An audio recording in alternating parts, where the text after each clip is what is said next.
Buenas noches, incauto oyente. Acabas de cruzar una puerta que tal vez no deberías haber cruzado jamás. No obstante, sé bienvenido a los oscuros y primigenios parajes literarios de Nuevos Mitos de Tú.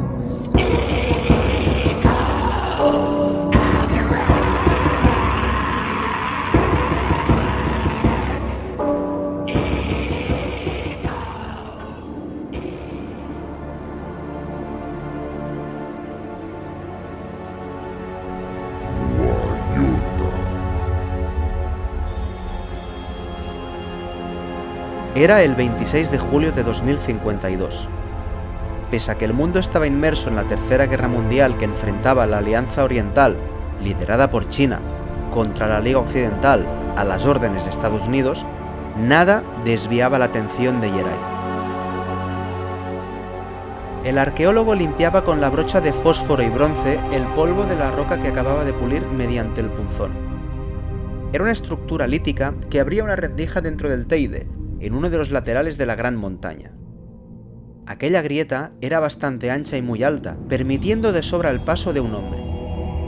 Lo que más extrañaba a Yeray no era que hubiese una abertura en la pared de piedra montañosa, pues muchos guanches habían vivido en cuevas naturales y no era raro encontrar concavidades en las montañas, sino que la grieta era artificial, producto del trabajo. Se veía claramente por su forma rectangular y los bajorrelieves tallados. Parecía una especie de puerta abierta en la corteza del Teide que era la entrada a una perforación de sus entrañas. Aquel descubrimiento tenía absolutamente fascinado a Yeray, puesto que lo que fuese que se encontrase tras la artificial fisura era antiguo. Muy antiguo.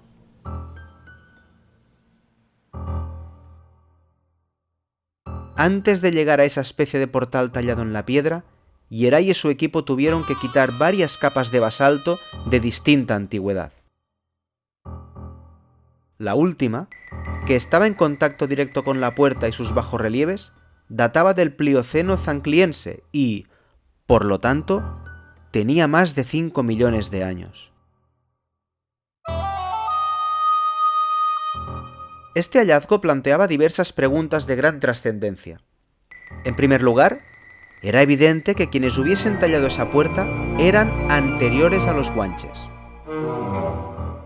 Se sabe que el pueblo guanche llegó a Tenerife en el siglo VI a.C., provenientes de la zona del Magreb. El estudio genético, no obstante, reveló que hay un haplogrupo, que se denominó U6b1, distinto.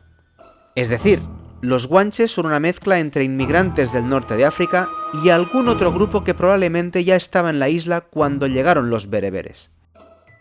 Probablemente estaban a punto de conocer unas ruinas de esa civilización. Mas esa no era la cuestión más importante. Los bajorrelieves de la puerta indicaban un grado de refinamiento artístico muy avanzado y, por lo tanto, una cultura compleja y relativamente desarrollada, lo cual tiene unas implicaciones totalmente revolucionarias para la historia de la evolución humana. El Plioceno es la época en la que aparece el Australopithecus, nuestro primer antepasado homínido, el que se irguió en posición bípeda. Supuestamente, con él empezó nuestro itinerario evolutivo hasta el Homo sapiens. Pero el hallazgo al que estaban a punto de penetrar contaba otra historia. Al mismo tiempo que el ancestro lejano del Homo sapiens empezaba a andar sobre dos piernas, una civilización coetánea había abierto una grieta en el Teide y la había adornado con bajorrelieves perfectamente tallados. De hecho, aquel portón podría haber sido creado mucho antes de que la capa de basalto resultante de una antiquísima explosión del volcán lo sellase. Sin duda, ese hallazgo podría causar un terremoto devastador en el mundo académico y en la misma percepción que la humanidad tenía sobre la historia de la evolución de su especie, la cual debería ser reescrita. No obstante, Yeray y sus hombres no podían anunciar absolutamente nada de su estudio arqueológico. El equipo, formado por apenas 20 operarios y Yeray, el director, había firmado un estricto contrato de confidencialidad con la financiadora de la expedición, la Universidad de Miskatonic, ubicada en Arkham, Massachusetts. Las facultades de Antropología y Ciencias Ocultas donaron más de 8 millones de dólares cada una y se comprometieron a pagar sueldos mensuales de 9.000 euros a cada operario y 15.000 a Yeray en calidad de director. Para asegurar la estricta confidencialidad, los contratos establecían medidas draconianas a nivel económico y judicial en caso de cualquier mínima filtración de información acerca de la expedición y de cuanto se descubriese durante la misma. Yeray estaba algo tembloroso, con los nervios a flor de piel y una embriaguez como nunca antes en todos sus años de arqueólogo había sentido. Llevaba mucho tiempo estudiando los antiguos guanches porque le interesaba el pasado de su isla, ese enclave español en África. Pero ahora estaba a punto de entrar en una gruta que había sido habitada por una civilización muy anterior a los guanches y que, según parecía, ya había desarrollado un arte cuando los ancestros de los humanos aún estaban irguiéndose en posición bípeda. Además, cabía la posibilidad de que esa cultura, o alguna otra descendiente de ella, fuese el haplogrupo U6B1 que se mezcló con los guanches en la antigüedad, o bien que se mezclasen con el mismo. En cualquier caso, los creadores de esa puerta podían ser ascendientes de los guanches. Finalmente, la entrada estuvo totalmente despejada. Los bajorrelieves eran muy extraños. Algunos representaban unos símbolos incomprensibles para Yeray y eran posiblemente un alfabeto desconocido por el hombre actual. Otros mostraban unas grotescas figuras.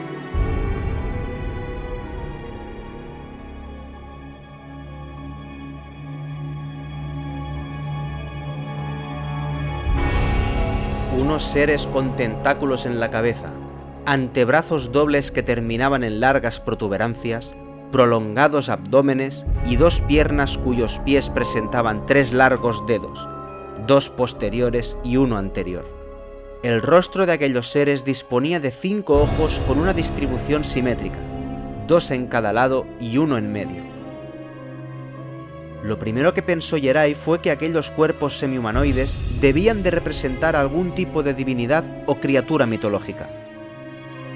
Tras el portón se abría una concavidad bastante grande que penetraba en la montaña, una especie de caverna bastante alta y ancha, con las paredes y el techo formados de la roca natural del propio Teide, sin haber sido, al menos en apariencia, pulido. No había ninguna decoración y su absoluta falta de indicios que denotasen trabajo o arte decepcionó profundamente a Yeray. No obstante, los bajorrelieves de la puerta mostraban sin ninguna duda que ahí había vivido una civilización hasta ahora desconocida, de modo que tomó su linterna y avanzó algunos metros después de indicarles a sus ayudantes que siguiesen fuera de la gruta investigando si había más entradas como aquella por los alrededores. Sus subordinados se alejaron mientras la radio que uno de ellos llevaba encima emitía la voz de un locutor que hablaba sobre los rumores de un inminente ataque chino a gran escala contra los Estados Unidos. Una vez solo, el decidido arqueólogo se perdió en las tinieblas de aquella caverna, mucho más profunda de lo que había imaginado. Al cabo de unos minutos, llegó al final de la ancha gruta y vio, algo escondida entre varias rocas, una rendija escarbada en el suelo que conformaba la entrada a una galería que descendía hacia las profundidades. Ver aquello encendió las esperanzas de Yeray, puesto que ese túnel descendiente no era natural, sino que había sido perforado. El techo era abovedado en un extraño arco con protuberancias cóncavas y convexas que se mezclaban en una inquietante vorágine de aspecto tentacular. El detalle de los adornos repartidos por las cúpulas y los arcos que las separaban mostraban un grado de desarrollo artístico mayor que el que podía verse en la puerta de fuera, hecho que hizo pensar nuevamente a Yeray que quienes fuesen los que habitaron aquel lugar tal vez hubiesen permanecido ahí el suficiente tiempo como para encontrarse con los primeros pobladores guanches o con sus antepasados, es decir, aquellos que se han catalogado como el haplogrupo U6B1, aún desconocido por los antropólogos y arqueólogos de la cultura guanche, y que hoy en día es el mayor misterio sobre el pasado de Tenerife y la génesis de la cultura guanche, cuyas raíces podrían ser, según esos nuevos descubrimientos, muchísimo más antiguas de lo que se pensaba hasta ese momento.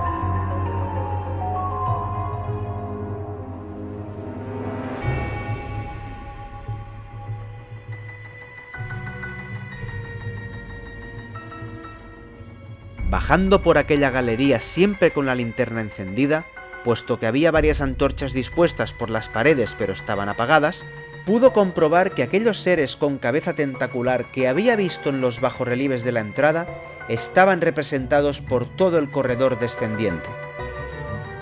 Aunque Geray estaba convencido de que se trataba de representaciones divinas, o tal vez demoníacas, se percató de que en algunos grabados parecían estar realizando tareas cotidianas, como asistir a reuniones, manipular objetos, construir edificios o contemplar las estrellas. Al llegar al final de la galería, el techo se elevaba desmesuradamente y la pared posterior se ensanchaba varias decenas de metros. Aquella pared final presentaba una enorme puerta, de unos 10 metros de altura y 6 de ancho, con bajorrelieves parecidos a los que había visto a lo largo de la galería. Entre otras muchas escenas, esculpidas en pequeños fragmentos del gran portón y situados en el centro, los desconocidos artistas habían tallado una escena que destacaba por encima del resto, no solo por su gran tamaño, podía verse claramente desde los 5 metros que separaban a Geray de aquel enorme relieve, sino también por la naturaleza del acto que representaba, un sacrificio. En aquella escena podía observarse 6 de aquellos seres tumbados en el suelo con sendos individuos que les clavaban un puñal en el pecho. Los sacrificados formaban un círculo, en el centro del cual había un símbolo de extravagante geometría que provocó una extraña jaqueca a Geray. Era muy raro, como si aquel símbolo estuviese regido por una geometría ajena a la que el arqueólogo conocía. La escena estaba adornada con símbolos desconocidos, pero en los que Geray pudo identificar vagamente algunos elementos sumerios, incas y turcanos. Estos detalles asombraron al arqueólogo, puesto que parecían indicar que algunas de las culturas humanas ancestrales bebieron del acervo cultural de aquella civilización aún desconocida, que parecía ser muy anterior a las primeras tribus paleolíticas. Pudo reconocer también algunos aderezos que recordaban lejanamente a los primitivos símbolos guanches. Geray tomó nota de todo en su dietario, realizando dibujos y esquemas, además de tomar varias fotografías. Al cabo de un buen rato, se decidió a abrir el gran portón. Le costó un poco, ya que pesaba bastante, pero fue capaz de abrir una pequeña rendija por la que colarse.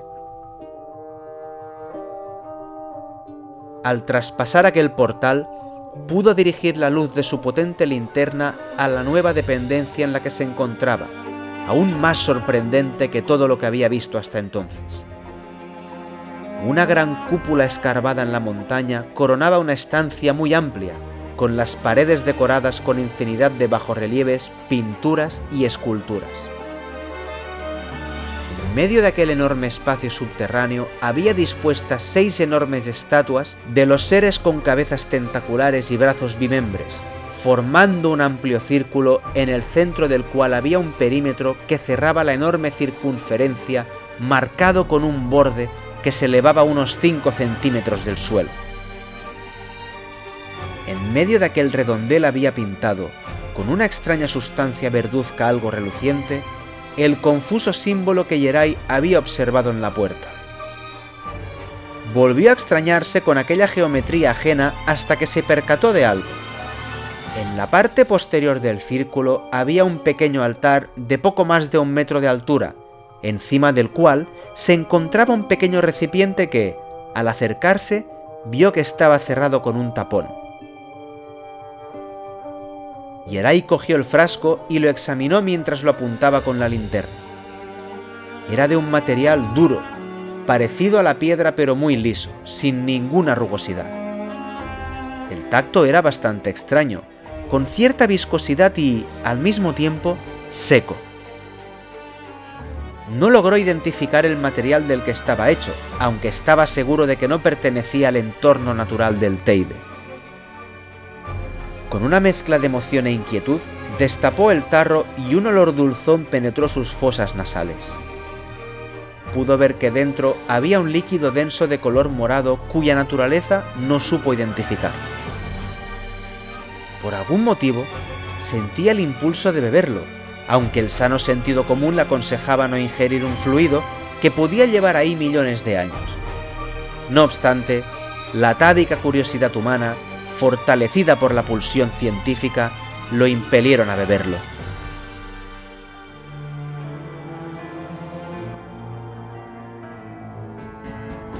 En cuanto la misteriosa sustancia bajó por su esófago, Jerai empezó a convulsionar y su cerebro intensificó su actividad sináptica hasta el paroxismo. Pronto dejó de ver la pared que tenía delante, el altar, las grandes estatuas y su mano dejando caer el frasco. Su conciencia se distanció de su cuerpo y empezó a captar una miríada enorme de imágenes, palabras, olores, sonidos, tactos, sabores y fórmulas matemáticas. Le llegaban infinidad de datos en distintas formas. Algunos podía captarlos y entenderlos porque sus 5 sentidos los percibían y su cerebro era capaz de procesarlos. Pero muchos otros datos eran incomprensibles, pues parecía que debían ser captados por órganos sensoriales de los que él carecía. Las fórmulas matemáticas también eran ininteligibles para Jerai, aunque algunos algoritmos y operaciones le parecieron algo familiares. No supo cuánto rato estuvo en esa especie de éxtasis hipersensitivo, pero comprendió que aquel líquido, de algún modo, contenía la memoria de uno de los seres que habían habitado aquella gruta excavada en las entrañas del Teide. Pese a que fue imposible procesar todos los datos que sus neuronas captaron y a que de todo lo procesado solo pudo entender una parte, Jerai conoció a los creadores de aquella enigmática civilización gracias a la memoria depositada en aquel líquido mnemónico.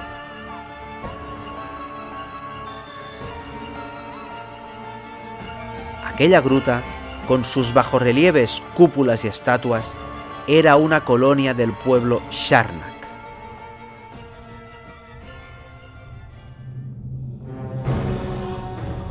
Los Sharnak fueron una especie que pobló la Tierra millones de años antes de la aparición del primer ser humano. Los seres con cabezas tentaculares, antebrazos bimembres terminados en protuberancias, largo abdomen y piernas terminadas en pies de 3 dedos, con sus 5 ojos en un rostro que en lugar de boca tenía unas bulbosidades en el mentón, no eran la representación de ninguna deidad o monstruo mitológico. Eran los propios Sharnak, que en la época durante la que crearon aquel emplazamiento en el Teide ya habían colonizado gran parte del planeta Tierra. Eran una raza extraordinaria y superior a los humanos en todos los aspectos. Su musculatura les permitía levantar varias toneladas de peso y sus antebrazos bimembres terminados en tentáculos les conferían una enorme habilidad en la manipulación de objetos. Sus 5 ojos los dotaban de una extraordinaria vista que no solo les mostraba con claridad lo que había a varios cientos de kilómetros, sino que podían ver a través de algunos materiales. Pero no era eso lo más sorprendente de sus ojos.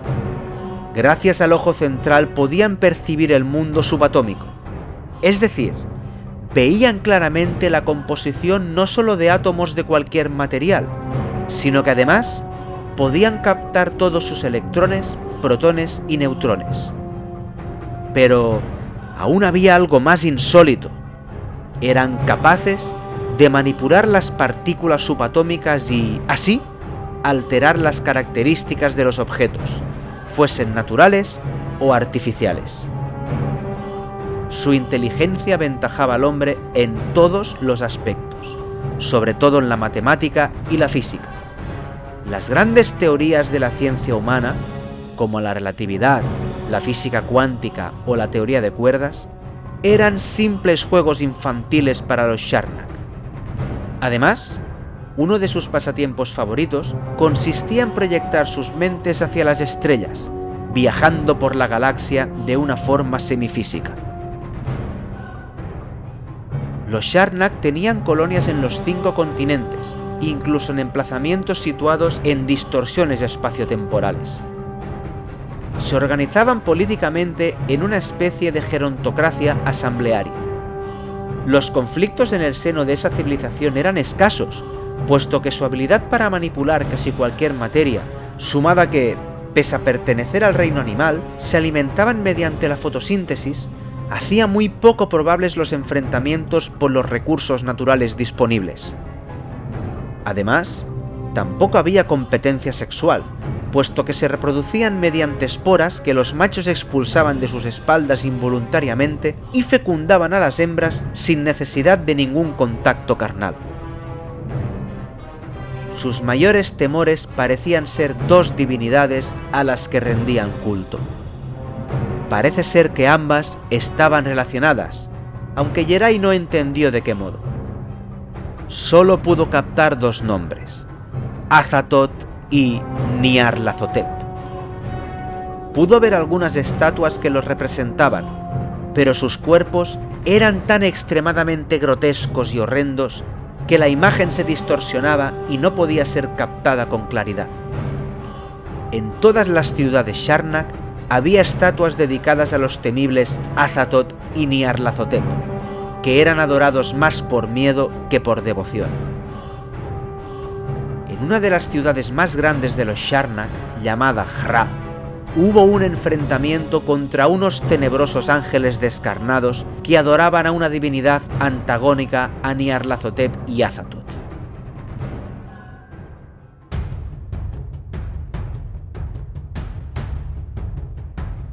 Y tras esta información, Yeray vio cómo, más de 5 millones de años atrás respecto a su época, los Sharnak construían aquel recinto en el que ahora se encontraba. Como el arqueólogo ya había comprendido, ese enclave no era ninguna ciudad, sino una especie de santuario. Lo que Yeray descubrió mediante la historia de ese lugar fue inasumible para él. Los Sharnak llegaron a Tenerife tras su expansión por el norte de África desde el desierto de Siria. Partiendo del oeste del Sáhara, cruzaron a nado hasta las Canarias, instalando pequeños pueblos en Tenerife. El hábitat era bastante agradable y parecían sentirse a gusto. No obstante, claramente rehuían toda la zona del Teide. Sus afinados sentidos les permitían percibir claramente que en el interior del majestuoso volcán había algo que no debía ser perturbado y que debía mantenerse en aquel letargo en el que estaba sumido. La tranquilidad propia de las actividades cotidianas de los Sharnak y su atávica prudencia consiguieron no perturbar a aquello que estuviese dormido en las profundidades del volcán. No sabían exactamente qué era, puesto que de haber penetrado mentalmente las paredes rocosas, podrían haber alterado algo a nivel cuántico y desencadenar una serie de sucesos que podrían alterar aquello a lo que tanto temían aún sin conocerlo. Pasaron los años, los siglos y los milenios, y diversas colonias de Sharnak vivían en la actual Tenerife, siempre alejados del macizo del Teide, mirándolo con temor y procurando no romper el fino equilibrio biogeológico que aletargaba el horror que escondía en su seno. Era bastante inquietante ver cómo aquellos seres tan fuertes e inteligentes albergaban un terror casi religioso a algo que nunca habían visto. Un día, todo cambió. A diversos pueblos Sharnak de la isla llegaron unos congéneres suyos que habían sido expulsados de todos los emplazamientos por los que habían pasado. Eran Sharnak, pero algo les había sucedido. Su musculatura estaba atrofiada. Sus dobles antebrazos se habían juntado en uno solo. Tenían 2 ojos en vez de 5.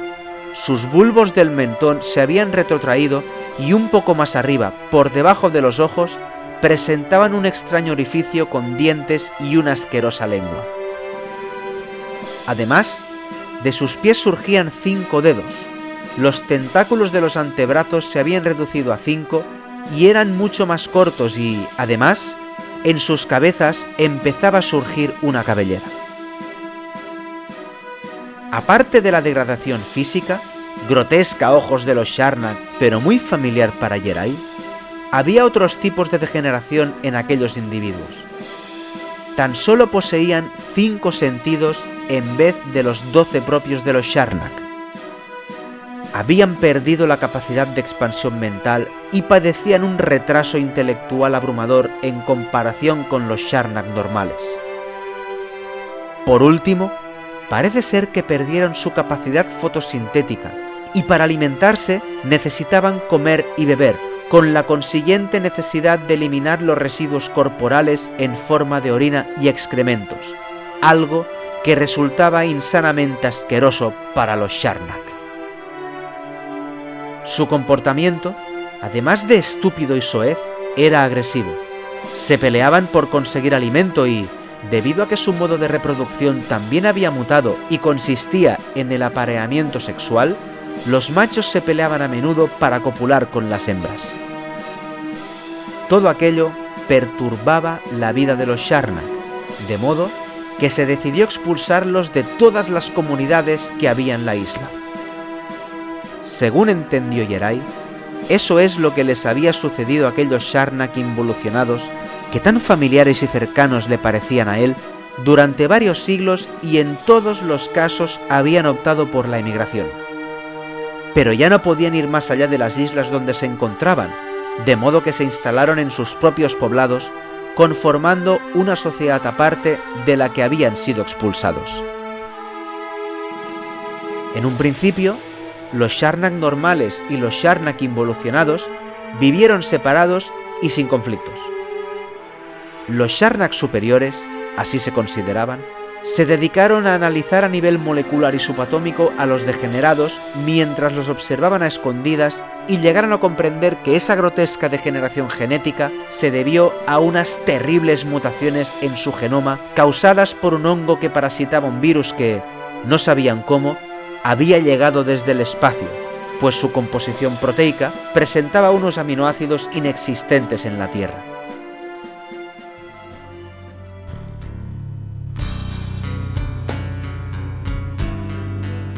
Pasaron las décadas y los siglos y, un milenio más tarde, los Charnak involucionados ya eran muy parecidos a lo que es hoy en día el ser humano.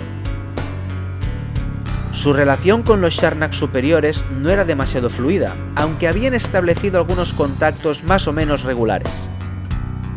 Los involucionados aprendían algunas cosas de los superiores, aunque de modo tosco. Habían mantenido la curiosidad por la naturaleza, una característica propia de su raza originaria, pero al ser estúpidos no calibraban bien los riesgos a la hora de estudiarla y experimentar. Y un día llegó el desastre. Lo que hoy en día es el turístico volcán del Teide, por aquel entonces era una montaña temida por los Charnak, pues sabían que algún tipo de entidad muy peligrosa dormitaba en sus profundidades. Los Charnak involucionados se sintieron extrañados por el respeto casi religioso que sus ya dudosos congéneres tenían hacia ese macizo, hasta tal punto que empezaron a investigar qué podía haber ahí escondido. Tras varias incursiones realizando todo tipo de pruebas, desde cavar hasta lanzar piedras enormes al cráter, pasando por realizar fuertes griteríos en diversos lugares alrededor del volcán, los Charnak superiores empezaron a notar algo. Las pequeñas sutilezas que sus 12 sentidos les permitían captar les indicaban claramente que lo que fuera que dormía bajo la montaña estaba empezando a salir de su letargo, por lo cual buscaron lugares más escondidos y distantes de la montaña para instalarse. Los estúpidos descendientes involucionados de los Charnak, haciendo gala de una estulticia muy parecida a la del futuro ser humano, continuaron con sus actividades que los llevarían al desastre.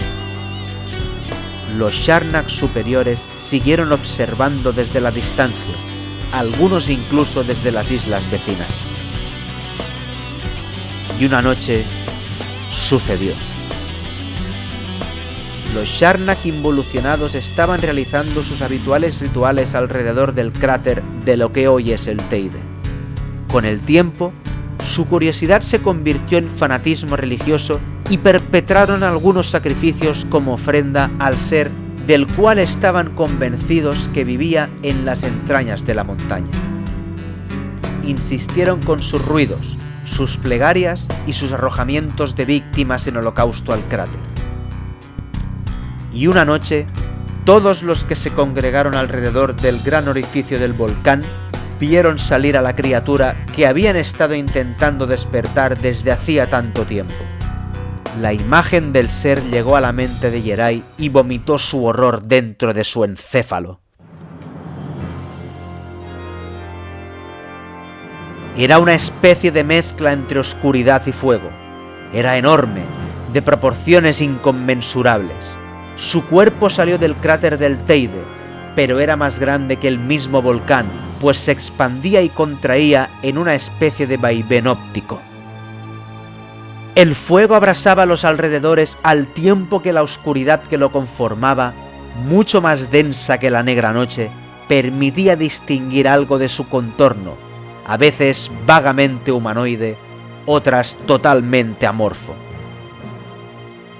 En la parte superior de lo que parecía ser el torso podía vislumbrarse algo así como una cabeza, en el centro de la cual podía divisarse una monstruosa boca que vomitaba fuego desde unas tétricas tinieblas, de las cuales también emergía un estruendoso rugido que hacía estremecer la naturaleza.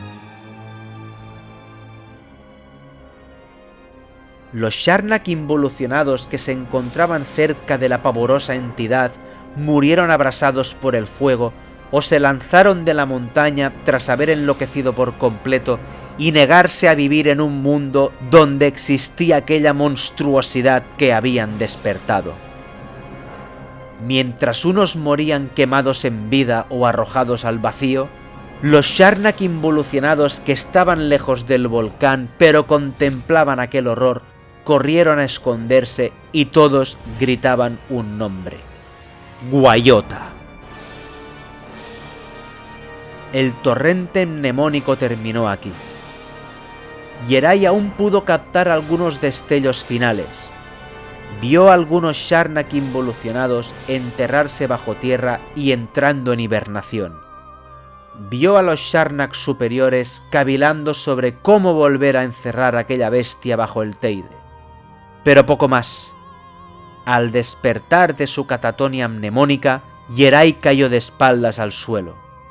Estaba agotado y le dolía mucho la cabeza, pero no paraba de repetir el nombre del ancestral ser que había visto en los recuerdos raciales de los Sharnak: Guayota.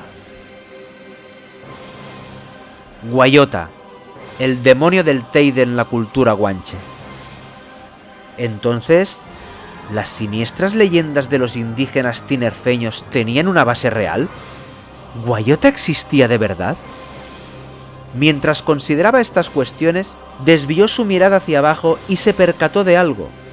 En el centro del círculo que había en el suelo, entre una munión de extraños y exógenos símbolos, se vislumbraba un dibujo muy complejo pero bastante explícito que representaba fuego y oscuridad. Al ver aquello, un inmisericorde destello de comprensión se incrustó en su cerebro que destroza la caja torácica y se clava en el corazón. Comprendió que se encontraba encima de una especie de sello con que los Sharnak superiores habían encerrado al monstruoso ser. Comprendió que los Sharnak involucionados que hibernaron, o quizás sus descendientes, fueron el haplogrupo U6B1, aún no identificado por los genetistas, con el que debieron de mezclarse los bereberes que llegaron a las Canarias. Fruto de esa mezcla, el recuerdo del temible Guayota pasó a formar parte de la mitología guanche. No sabía cómo los Sharnak consiguieron sellar al demonio de las tinieblas y el fuego, y tampoco sabía si esa entidad seguiría viva en su prisión tras tantísimos milenios. Lo único que sabía era que ese secreto debía permanecer en el más estricto silencio, alejado de la curiosidad humana y de cualquier elemento que pudiese perturbar a la oscuridad ígnea o romper el equilibrio que mantenía el poder del sello, fuese cual fuese. Yeray decidió no anotar nada de lo que estaba descubriendo.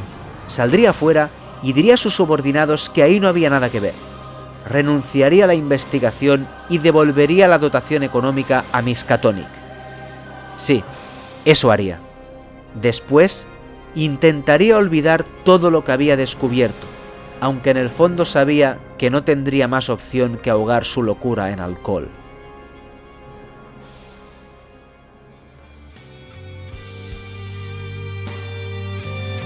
En ese momento, sin que el arqueólogo supiese nada, una bomba sísmica explotaba en el fondo del Océano Pacífico. La onda expansiva fue tan brutal que cambió el mapa insular polinésico, causó una destrucción sin precedentes en la costa oeste estadounidense y condenó a la raza humana a la desesperación, el horror y la muerte.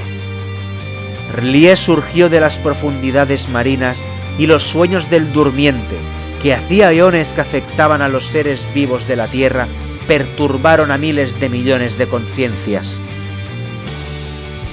Las consecuencias físico-químicas de este hecho fueron tales que incluso el sello que los Sharnak utilizaron para aprisionar al terrible Guayota resultó afectado.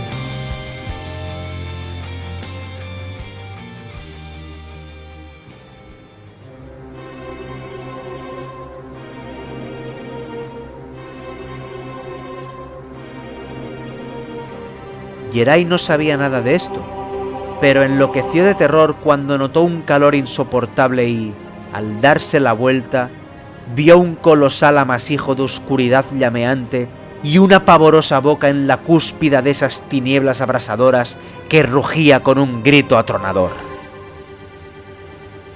El dios sin rostro rió a carcajadas.